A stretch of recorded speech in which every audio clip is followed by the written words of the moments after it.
कर दिया। आपने अभी देखा आनंद फानंद में पता लगता है कि देश में संसद का विशेष सत्र बुलाया जा रहा है। उसका एजेंडा क्या है किसी को नहीं पता। मुद्दा क्या चल रहा था?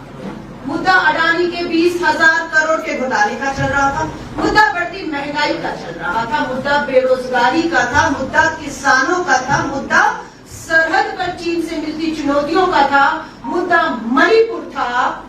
लेकिन सब मुद्दों से ध्यान भटकाने के लिए संसद का विशेष सत्र, मुद्दा पता नहीं विशेष सत्र में चर्चा क्या होगी। अटकलें लगने लगे, वन नेशन वन इलेक्शन होगा और ना जाने क्या विशेष सत्र से नहीं था। समय का बर्बादी की गई, मुद्दे से भटकाया गया। विशेष सत्र हुआ तो पता लगा महिला आरक्षण विधेयक लाया जा रहा है। कांग्रेस को इस बात की खुशी हुई कि सालों से जो अधिकार आदि आबादी का था उससे उसको वंचित रखा गया। अब ये अधिकार उन्हें मिलने वाला है। आदि आबादी देश की संसद और राज्य की विधानसभाओं में पहुंचने वाली है। कांग्रेस पार्टी ने हमारी पूर्व अध्यक्ष श्रीमती सोनिया गांधी जी, पूर्व अध्यक्ष श्री राहुल गांधी जी और मल्लिकार्जुन खड़गे साहब ने इसका स्वागत किया और कहा हम बिना शर्त संसद में इस महिला आरक्षण विधेयक का समर्थन करेंगे, इसे पास होना है। ये पहली बार हुआ कि विपक्ष एकजुट खड़ा हुआ था इस बिल के लिए और खुशी है वो पारित हुआ, लेकिन उसके रास्ते में रोड़े अटका दिए गए। और रोड़े किसके द्वारा? खुद केंद्र में शासित भाजपा द्वारा रोड़ा अटका दिया गया। कहा गया कि महिला आरक्षण कानून, आप इस तरह से देखिए कि मेरी थाली खाली है, वर्षों से मेरी थाली खाली है, उस पे आप भोजन रखते हैं, लेकिन आप कहते हैं अगले 10 साल तक मैं खा नहीं सकती हूँ। लेकिन मैं थैंक यू मोदी जी बोलूं कि वर्षों तक मेरा हक मारा गया, आज मुझे वो हक मिला है, लेकिन उसका लाभ नहीं मुझे मिलेगा, लेकिन मैं थैंक यू मोदी जी कहूंगा। श्री राहुल गांधी जी ने प्रेस कॉन्फ्रेंस किया, संसद में बोले हमारी मांग है महिला आरक्षण कानून जो पारित हुआ है उसे इन्हीं चुनावों से 2024 में लागू किया जाए। इसमें जो अटकलें रोड़े अटकाए गए हैं भाजपा सरकार द्वारा कि पहले जनगणना होगी, फिर परिसीमन होगा, फिर महिला विधेयक कानून का लाभ मिलेगा।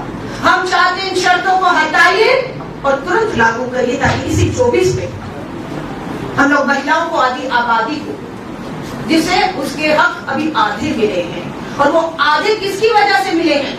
वो आधे अधिकार भारत के सबसे युवा प्रधानमंत्री, भारत रत्न, पूर्व प्रधानमंत्री, भारत रत्न युवा प्रधानमंत्री थे और शहीद हुए श्री राजीव गांधी जी की वजह से। 1989 का वो दिन याद है।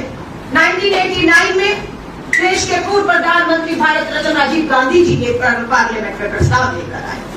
लोकसभा में महिला संविधान संशोधन से महिला विधेयक लोकसभा में पारित हो जाता है, मात्र 7 वोटों से राज्यसभा में गिर जाता है। लेकिन संकल्प था, रुकेंगे नहीं।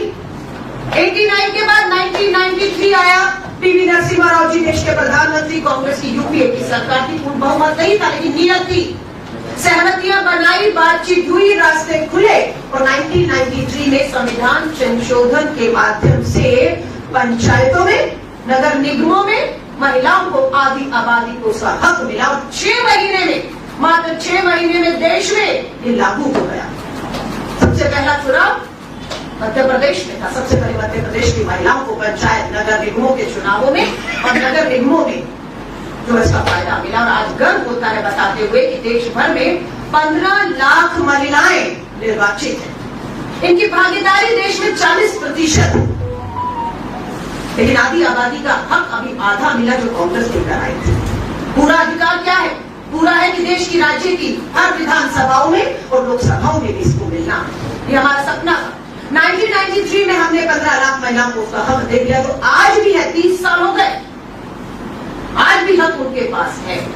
उसके बाद आया 2010, दोबारा हमारी सरकार बनी डॉक्टर मनमोहन सिंह जी के नेतृत्व में। राज्यसभा में सोनिया गांधी जी ने सहमति बनाई और ये बिल 2010 में पारित हुआ। अब इंतजार कर कि लोकसभा में बस ये राज्यसभा में पास हुआ है, लोकसभा में लाना है और इतनी ही देर लगनी थी जितनी इस समय लगी। एक दिन कैबिनेट और अगले दिन पार्लियामेंट ने मोहर लगा के पास हो गया है। लेकिन इसको केंद्र की भाजपा सरकार ने 2014 में चाहते तो हमारा अधिकार 9.5 साल से जो वंचित हम रहे, क्योंकि मैं कुछ तस्वीरें लाई हूं अपने साथ। ये तस्वीर आप देखिएगा।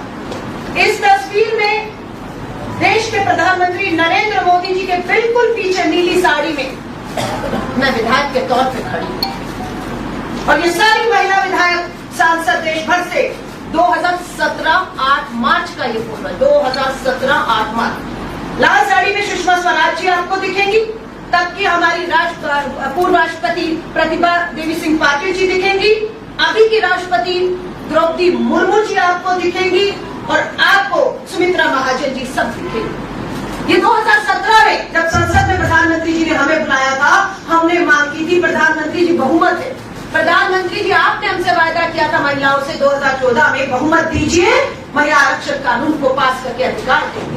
14 निकला, 15 निकला, 16 निकला, ये 17 की तस्वीरें सुषमा स्वराज जी के साथ मुझे मेरी वार्ता याद है। हमने कहा सुषमा जी आप कुछ कहिए ना प्रधानमंत्री जी को, क्यों नहीं बिल पेश करते हैं, कोई विरोध नहीं होगा, पारित हो जाएगा और महिलाएं 17 का है, 19 के लोकसभा में हमारी संसद होगी। और सुषमा स्वराज जी ने कहा अलका तुम सब मिलकर बात करो। जब उन्होंने कहा तुम सब मिलकर बात करो तो लगा सुषमा जी की सुनी नहीं जा रही, वो हमें कह रही है सब मिलकर बात करो और हमने बात की, लेकिन दुर्भाग्य प्रधानमंत्री जी का कोई जवाब नहीं आया। 17 से 23 आ जाता है।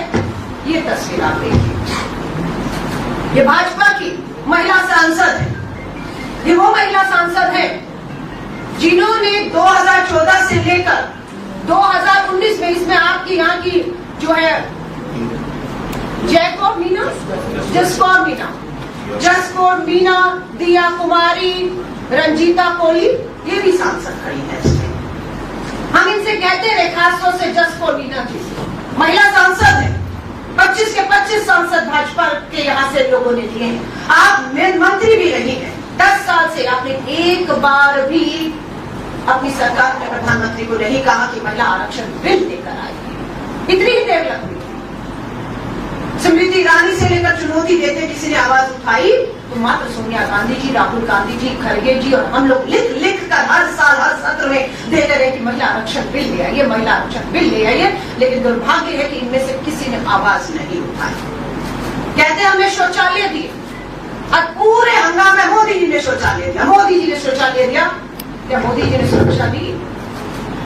सवाल ये है, मोदी जी ने सुरक्षा दी? कौन है ये हाथ में तिरंगा लिए सड़क पर? साक्षी मलिक, देश का ध्वज ऊंचा करने वाली, जब राष्ट्रगान गीत बज रहा था आंखों में आंसू थे। लेकिन आज सड़क पे साक्षी मलिक और हमारी फोगाट बहनें जो है वो न्याय मांग रही थी। किससे? संसद में उस पहुंचे अपराधी से जिसका नाम ब्रजभूषण शरण है, भाजपा का सांसद है। बेटियां न्याय मांग रही है, न्याय नहीं मिलता है। महिला आरक्षण होगा तो क्या बदलेगा? जो पूछते हैं उन्हें कहिएगा ऐसे आपराधिक छवि वाले बेटियों का यौन उत्पीड़न करने वाले सांसद बाहर हो जाएंगे और उनकी जगह ये बेटियां लेती, लेकिन आपने उनको वंचित रखा। ये ब्रजभूषण शरण की हकीकत। बेटियां दिल्ली के जंतर मंतर आती है, न्याय की गुहार लगाती है, FIR नहीं होती है। बेटियां सुप्रीम कोर्ट की दहलीज पर पहुंचती है, सुप्रीम कोर्ट आदेश करता है दिल्ली पुलिस को, तब FIR होती है। लेकिन गिरफ्तारी नहीं होने दी पूरी भाजपा ने। स्मृति ईरानी से लेकर जसकौर मीना हो, दिव्या हो, रंजीत कोहली, किसी ने आवाज नहीं उठाई उनके खिलाफ। और क्या दिल्ली पुलिस का ये तरीका है? ब्रजभूषण शरण को जब भी मौका मिलता था वे महिला पहलवानों के साथ छेड़छाड़ करते थे। दिल्ली पुलिस ने सुप्रीम कोर्ट को बताया। उससे ज्यादा शर्मनाक कुछ हो सकता है। आज भी सांसद के खिलाफ कोई कार्रवाई नहीं। ये गर्व से बैठा हुआ उसी संसद के अंदर। ये तस्वीरें मैंने थोड़ी सी इसको हटाया है। ये मणिपुर की हमारी बेटियां, डबल इंजन की सरकार है मणिपुर में। बेटियों को नग्न करके पुलिस थाने के अंदर से खींच कर बाहर ले जाकर परेड कराया गया और उनका सामूहिक बलात्कार हुआ। ये आदिवासी बेटियां भी कहाँ आई? दिल्ली के जंतर मंतर पर आई। प्रधानमंत्री जी से समय मांगा, नहीं मिला। मणिपुर की महिला राज्यपाल ने प्रधानमंत्री जी से समय मांगा, नहीं मिला। इंडिया का डेलीगेशन मणिपुर जाता है, राष्ट्रपति जी को मिलता है, सच्चाई बताता है, शांति की अपील करने की एक गुहार लगाता है, लेकिन दुर्भाग्य की देश के राष्ट्रपति जी भी एक शब्द नहीं बोलती शांति का, इनको समय नहीं देती। और ये भी सुप्रीम कोर्ट की दहलीज पे पहुंची और सुप्रीम कोर्ट ने फटकार लगाई, क्या कार्रवाई, अब रहने दीजिए, अब जो करना है मैं करूंगा। ये बेटियों को न्याय की लड़ाई के लिए आज हम भटक रहे हैं। तो आप सोचते हैं क्या बदलेगा? बहुत कुछ बदलेगा। राजनीति का अपराधीकरण, जो अपराधी आज संसद में पहुंच चुके हैं, जब 181 महिलाएं पहुंचेंगी तो स्वाभाविक है ये अपराधी लाए। मुझे गर्व होता है अपनी नेता श्रीमती प्रियंका गांधी जी पर, उत्तर प्रदेश की प्रभारी महासचिव। फैसला कर लिया कि 40% महिलाओं को मैं टिकट दूंगी, आरक्षण आए ना आए मैं टिकट दूंगी। श्रीमती प्रियंका गांधी ने उत्तर प्रदेश की धरती पर जहां सबसे बड़ी हमें चुनौती लगती है महिलाओं की सुरक्षा को लेकर, वहां 40% टिकट दिया, इस उम्मीद से क्या भाजपा ब्रजभूषण शरण जैसे अपराधियों को नहीं, कुलदीप सिंह सेंगर जैसे अपराधियों को नहीं, जो उम्र कैद की सजा काट रहे हैं, महिला नेताओं को टिकट देगी और आमने सामने महिला लड़ेगी, हारेगी भी महिला, जीतेगी भी महिला। लेकिन क्या किया भाजपा ने? हमारी महिला उम्मीदवारों के सामने धन और बल से ऐसे अपराधियों को उतार दिया जो पूर्ण चरित्र हनन पर उतर आए महिलाओं के, लड़ी हमारी महिलाएं। तो आज हमारी मांग है, ये सरकार ओबीसी विरोधी है। राहुल गांधी जी ने संसद में बताया कि 90 भारत सरकार ने 90 जो सचिव हैं, भारत सरकार के प्रशासनिक सेवा में जो सचिव हैं, उन 90 में से मात्र 3 ओबीसी है, मात्र 3। यहां से पता लगता है कि क्यों हम जनगणना की मांग कर रहे हैं। जिसकी जितनी आबादी उसका उतना हक होना चाहिए, लेकिन आप ओबीसी हो, दलित हो, आदिवासी हो, जनगणना ना करवा के उनको उनके हक, अधिकार, भागीदारी से वंचित रखना चाहते हैं। हम चाहते हैं जनगणना हो, लेकिन महिला आरक्षण का जनगणना से जोड़ देना ये नाइंसाफी है। क्योंकि जब हमने संविधान संशोधन करके 1993 में महिला आरक्षण लागू किया था, तब जनगणना को आधार या पूरा नहीं बनाया गया था, तब 10 साल का इंतजार नहीं। 2011 में जनगणना होती है, 2021 में जनगणना होती है, 21 में होनी थी, माफी चाहूंगी, जो नहीं हुई। अगली जनगणना 2031 में होगी, यानी कि 31 में जब जनगणना होगी फिर परिसीमन होगा, और यानी कि हक से आपने वंचित कर दिया।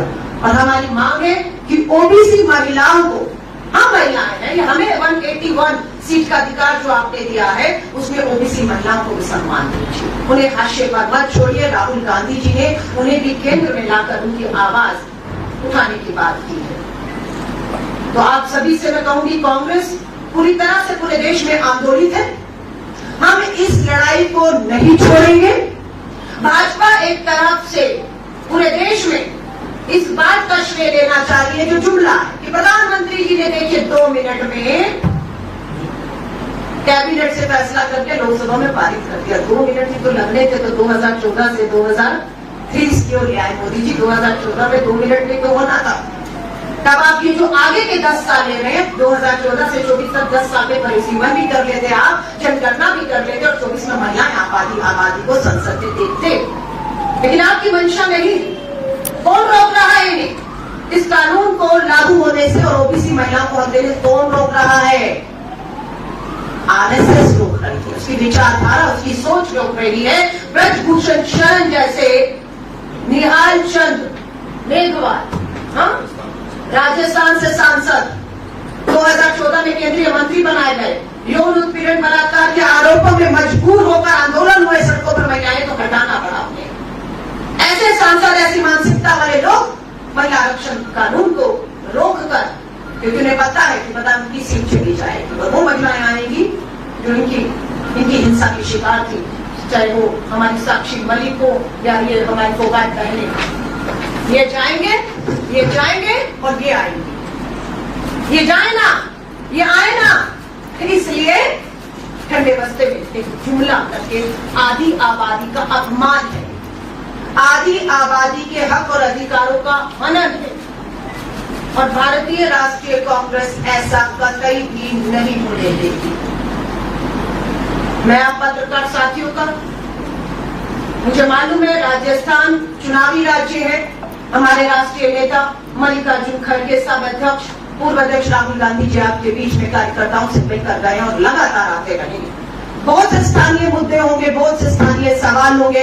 मैं उन सभी का स्वागत करती हूँ कि आप जब हमारी ममता जी हमारी मंत्री है, यहाँ पर मीडिया की जिम्मेदारी है, स्वप्निल जी हैं और बाकी हमारे नेता यहाँ पर हैं। रोज प्रेस कॉन्फ्रेंस होगी, रोज आपके सवाल लेंगे, रोज आपके हर सवाल का हम जवाब देंगे। लेकिन आज आपसे हाथ जोड़कर निवेदन है कि आज हमारा मुद्दा देश के 21 राज्यों की 21 राजधानियों में आज ही के दिन, आज ही के समय एक ही मुद्दा है, महिला आरक्षण कानून तुरंत लागू किया जाए, परिसीमन जनगणना का रोड़ा हटाया जाए और ओबीसी महिलाओं को अधिकार देते हुए 24 में महिलाओं के लिए रास्ते खोले जाएं। ये करना अगले 6 महीने में इसलिए संभव है क्योंकि 1993 में जब हमने संविधान संशोधन करके पंचायतों में और नगर निगमों में ये आरक्षण लाए थे तो हमने 6 महीने में लागू कर दिया था क्योंकि हमारी नीयत थी। आज भी हम देख रहे हैं प्रधानमंत्री जी का रूट लगा हुआ था। जब मैं आई प्रधानमंत्री जी यहाँ पर कुछ परिवर्तन मैंने शब्द पढ़ा, बड़े बड़े होर्डिंग में हैरानी हुई। प्रधानमंत्री जी परिवर्तन के लिए आ रहे हैं, 25 सांसद आपके हैं, 25 सांसद आपके हैं, आप प्रधानमंत्री हैं, आप राजस्थान में कहने आ रहे हैं परिवर्तन करिए। तो मैं कहूंगी प्रधानमंत्री जी भी मानते हैं कि आपने जिन 25 सांसदों को एक नहीं 2 बार 10 साल के लिए चुनकर भेजा वो निकम्मे नाकारा साबित हुए हैं। इसलिए मैं अब परिवर्तन चाहता हूं, अब उन्हें हटा दीजिए, उन्हें हरा दीजिए, कांग्रेस की पूर्ण बहुमत की सरकार बना दीजिए। इसका सबसे बड़ा उदाहरण महिला का सम्मान वसुंधरा राजे जी हमारे विरोधी दल की है, पूर्व मुख्यमंत्री है राजस्थान की, उनका जिस तरह से उन्हें नजरअंदाज किया जा रहा है, उनका जिस तरह से निरंतर अपमान किया जा रहा है, ये भी आप सब देख रहे हैं कि भाजपा के अंदर ही महिला नेत्रियों को किस तरीके से अपमानित किया जा रहा है। सुमित्रा महाजन जी का हमने इंदौर से आती है, स्पीकर रही 5 साल, उनका बयान सुना कि कार्यक्रमों में उनको आमंत्रित नहीं किया जा रहा है। आपकी उमा भारती मध्य प्रदेश की मुख्यमंत्री रही, वो भी ओबीसी की मांग पर अड़ी हुई सड़कों पर आ रही आंदोलन करने की बात कर रही। तो लोकतंत्र भाजपा में खत्म हो चुका है कि अपनी नेताओं से बैठकर बात करके क्या आरक्षण बिल नहीं लाया गया। हमसे तो बात करने की कोई उम्मीद ही नहीं थी कि आप सब करिए, बैठक बुलाइए, सहमतियां करिए। हमें तो पता तक नहीं था कि विशेष सत्र में मुद्दे क्या हैं, चर्चा किस पे होनी है, लेकिन थोप दिया गया। आप कहते हैं तैयारी के लिए समय चाहिए, 10 साल तैयारियों के लिए थे ना, कर लेते। आपने जब देश में नोटबंदी थोपी, नोटबंदी रात को 8 बजे टीवी पर आए मोदी जी और बोला नोटबंदी होगी, क्या तैयारी का समय दिया था आपने? किसी को भी संभलने का समय दिया? अर्थव्यवस्था ऐसी लुढ़क कर नीचे गई, क्या रुपया 85-83 रुपए पहुंच चुका है। आज भी बेरोजगारी और महंगाई के आपको मैं दिखाऊं, अखबार का जो महिलाओं का आज आया है, मैं आपको दिखाती हूं आज की हकीकत क्या है। ये देखिए 3 साल में, मात्र 3 साल में 31 लाख जॉब गई हैं। 3 साल में 31 लाख नौकरियां चली गई हैं। इनमें 26 लाख महिलाएं हैं। महिलाओं को शौचालय ही चाहिए या उससे आगे भी बढ़कर बहुत कुछ चाहिए। 31 लाख सिर्फ छोटे जॉब में महिलाएं बढ़ी हैं। छोटा छोटा काम धंधा जो है वो कर रही है, लेकिन 3 साल में 31 लाख में से 26 लाख महिलाओं को आपने आर्थिक चोट पहुंचाई है। उनका काम धंधा कमाई के साधनों को बंद कर दिया कि मैं नहीं, आरबीआई ने प्रेस कॉन्फ्रेंस करके हर जानकारी को देश के सामने रखा है, जिसे केंद्र की भाजपा सरकार भी झुठला नहीं सकती है। तो मैं आज पत्रकार साथियों को कहूंगी, हम इस लड़ाई को छोड़ने वाले नहीं हैं। महंगाई हमारे लिए मुद्दा सबसे बड़ा रहेगा और राजस्थान की गर्व होता है सरकार के ओल्ड पेंशन स्कीम पर हमने हिमाचल में सरकार बनाई। यहाँ के मॉडल पे हम दूसरे राज्यों में कर्नाटक में सरकार बनाकर आए।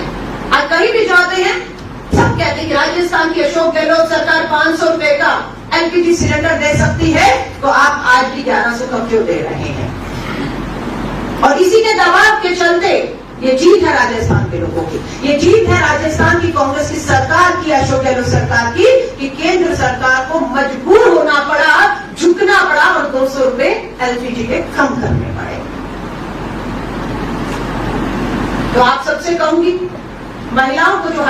किया गया, का अधिकार छीना गया है। आप सभी पत्रकार साथियों से हाथ जोड़कर निवेदन करूंगी, इस महिला आरक्षण का जुमला जो झुंझुना हाथ में पकड़ाया गया है, मैं कहूंगी साथ दीजिए हमारा इस आदि आबादी का, और आप इस बात को महसूस करते हैं कि हाँ बिल्कुल ये अगर हो सकता है उसे करिए, और महिलाओं को उसको आदि आबादी का हक अधिकार दीजिए। आप भी इसमें हमसे अलग राय नहीं रखते होंगे।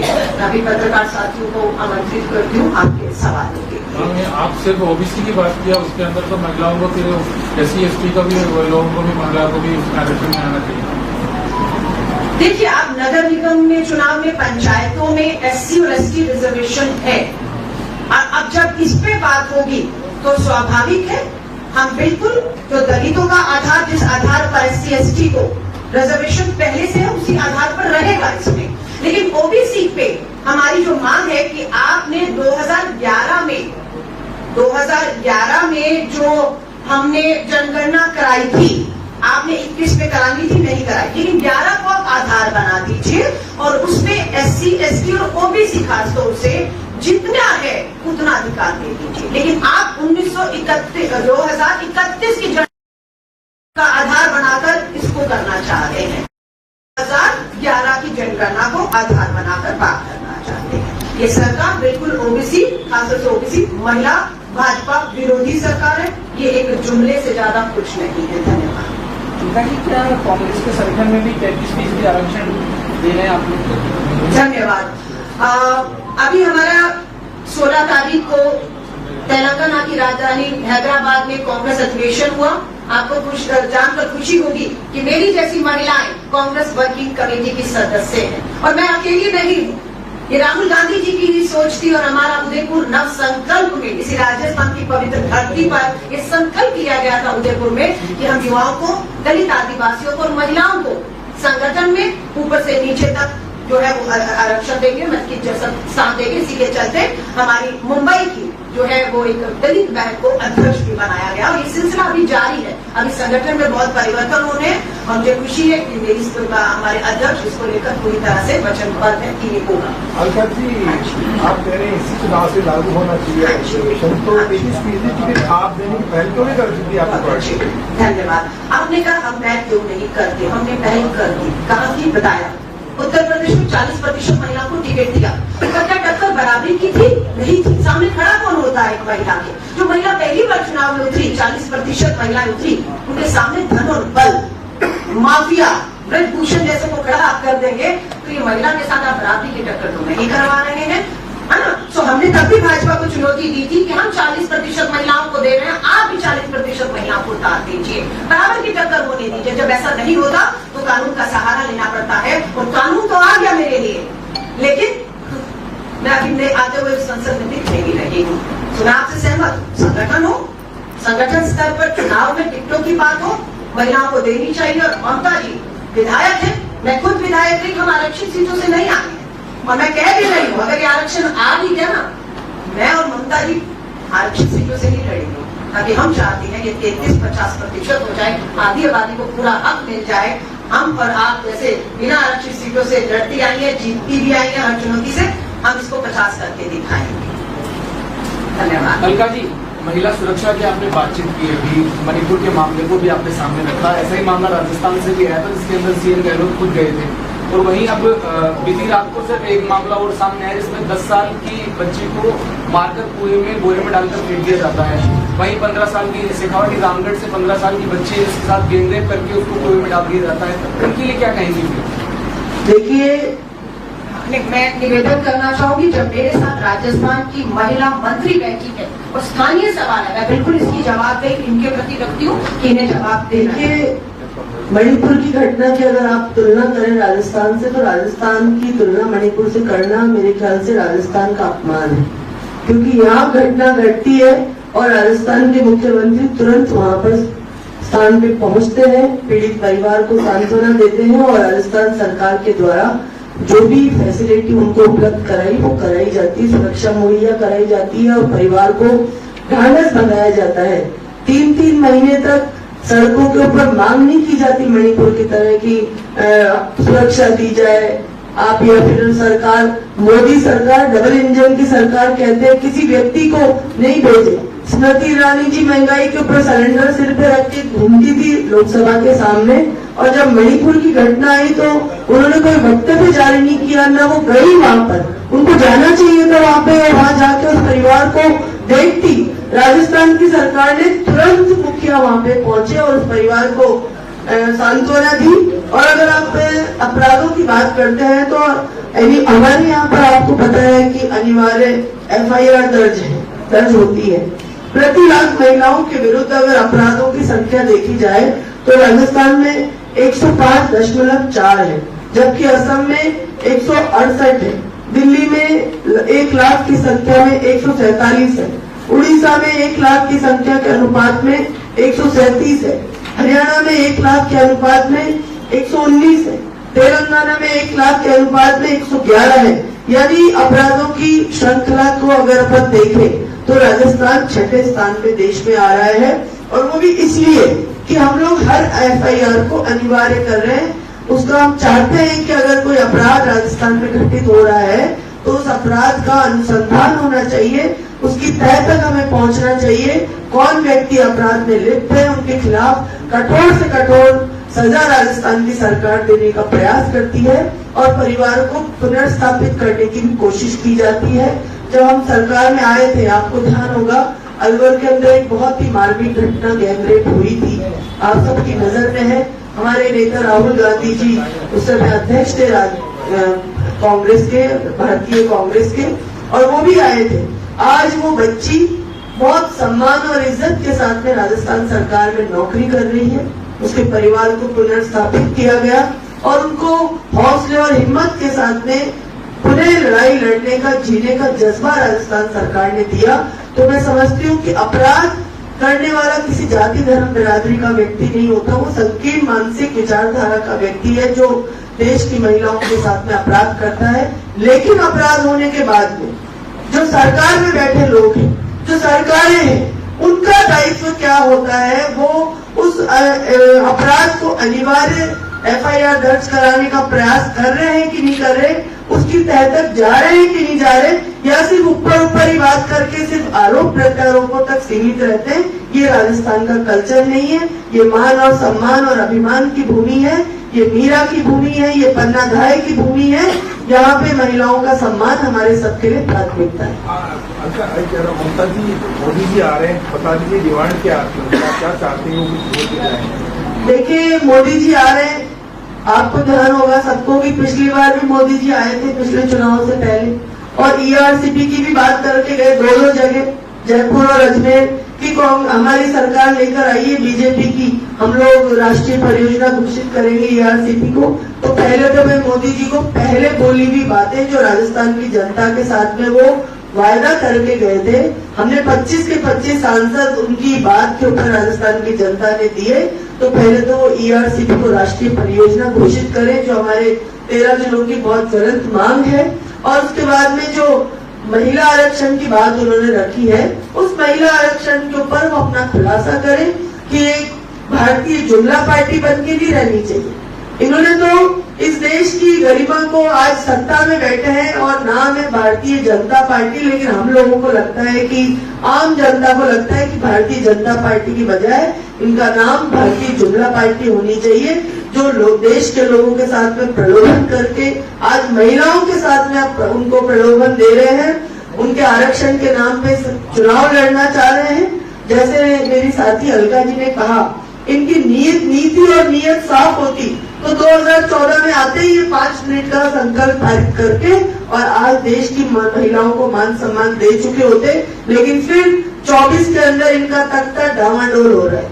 देश की जनता ने इनको दिखा दिया, देश की जनता ने इनको आईना बताएगी। भारत की जनता, जो इंडिया का एक एक आदमी है, वो चाहता है कि देश में परिवर्तन हो, क्योंकि महंगाई की मार, मोदी जी ने कहा था, जुमले लगाए थे बहुत बड़े बड़े, जो आप लोगों ने भी देखे कि बहुत बड़े बड़े होर्डिंग्स लगे, बहुत हुई महंगाई की मार। अब की बार मोदी सरकार ये जुमला देके हिंदुस्तान के अंदर, इंडिया के अंदर ये लोग आए और आके इन्होंने देश की आम जनता की जिस तरह से कमर तोड़ी है, तो वो आम जनता इनको 2024 के चुनाव में सबक सिखाने वाली है।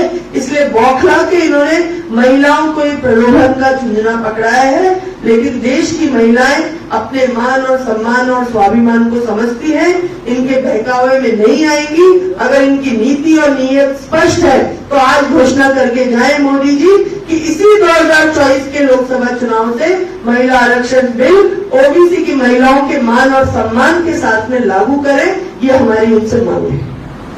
अलका जी, ये पहले कांग्रेस जब लेके आई हुई है उसमें ओबीसी का दिक्कत है निश्चित तौर पर। देखिए मेरी बात सुनिए, हमारे पास जब 1989, 1993, 2010 में हमारी सरकारों ने ये इच्छा शक्ति जाहिर की, पार्लियामेंट में लेकर आए, बहुमत नहीं था। अंतिम बहुमत 1984 में था राजीव गांधी जी के बाद, लेकिन वही राजीव गांधी 1989 में लेकर आए, राज्यसभा में पारित हुआ। बहुमत नहीं था, लेकिन हम जब नगर निगम में लेकर आए, पंचायतों में लेकर आए, क्या महिलाओं को SC ST की सीट रिजर्व की नहीं? राजस्थान में भी 33 को 50%, राजधानी दिल्ली में भी नगर निगम में 33 नहीं है, 50% है, और उन 50% में SC ST महिलाएं भी हैं।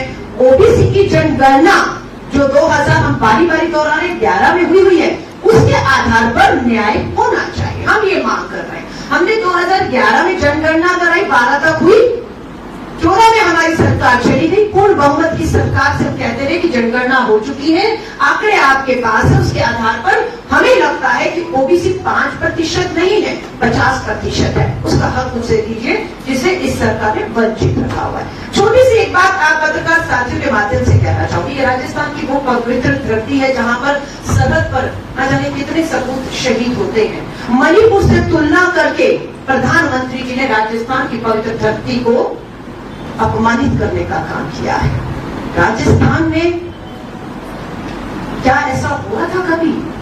थाने से महिलाओं को खींचकर, थाने से, डबल इंजन की सरकार है, थाने से मणिपुर में महिलाओं को खींचा जा रहा है, नग्न किया जा रहा है, सामूहिक बलात्कार किया जा रहा है, सरकार खामोश है। प्रधानमंत्री जी अभी तक नहीं गए, मुख्यमंत्री बर्खास्त नहीं होता है। क्या राजस्थान के लोग ऐसा होते देख सकते थे? अगर होता तो नहीं, आप पत्रकार साथी भी खामोश नहीं रहते। लेकिन ये राजस्थान का अपमान है, राजस्थान की पवित्र धरती का अपमान है कि आप अपने नाकामियों को, विफलताओं को छुपाने के लिए राजस्थान को बदनाम करने पर आ गए हैं। राजस्थान में बीजेपी के राज में जो इन्वेस्टिगेशन रेट का था, इन्वेस्टिगेशन 274 दिन लगते थे, आज सिर्फ 54 दिन, 2 महीने के अंदर इन्वेस्टिगेशन पूरा ही नहीं हुआ। आज अगर देश में हम राज्य बताते कि कौन सा राज्य है जहां पर बलात्कारी को फांसी सबसे कम समय में फास्ट ट्रैक में दी हो, राजस्थान का उदाहरण देश में दिया जाता है। आज हम लोग कहते हैं कि यहां खामोश क्यों का, मैं आपसे चुनौती देकर कहती हूँ, कांग्रेस के कोई विधायक सांसद का आज की तारीख में नाम बताइए जिसे बलात्कार किया हो, यौन उत्पीड़न किए हो और हम उसके समर्थन में खड़े हो, कार्रवाई ना कर रहे हो। ये उदाहरण भाजपा में देखने को मिलते हैं। कुलदीप सिंह सेंगर विधायक उन्नाव से, ब्रजभूषण शरण हो, चिन्मय आनंद हो, एक हरियाणा के बाबा और एक यहाँ पर बाबा है जो अंदर है, जिनके पाँव में प्रधानमंत्री जी गिरे रहते थे। 7वीं बार पैरोल मिली है हरियाणा के इस बाबा को, मैं नाम नहीं ले रहा, आप जानते हो, 7वीं बार पैरोल, उम्र कैद का सजा है उसको। जो उत्पीड़न, बलात्कार, हत्याओं के आरोपी को आप बारी बारी बेल पे लाते हैं, पैरोल पर लाते हैं, उसको प्रचार कराते हैं आप, और आपकी महिला नेता बिल्कुल खामोश नहीं।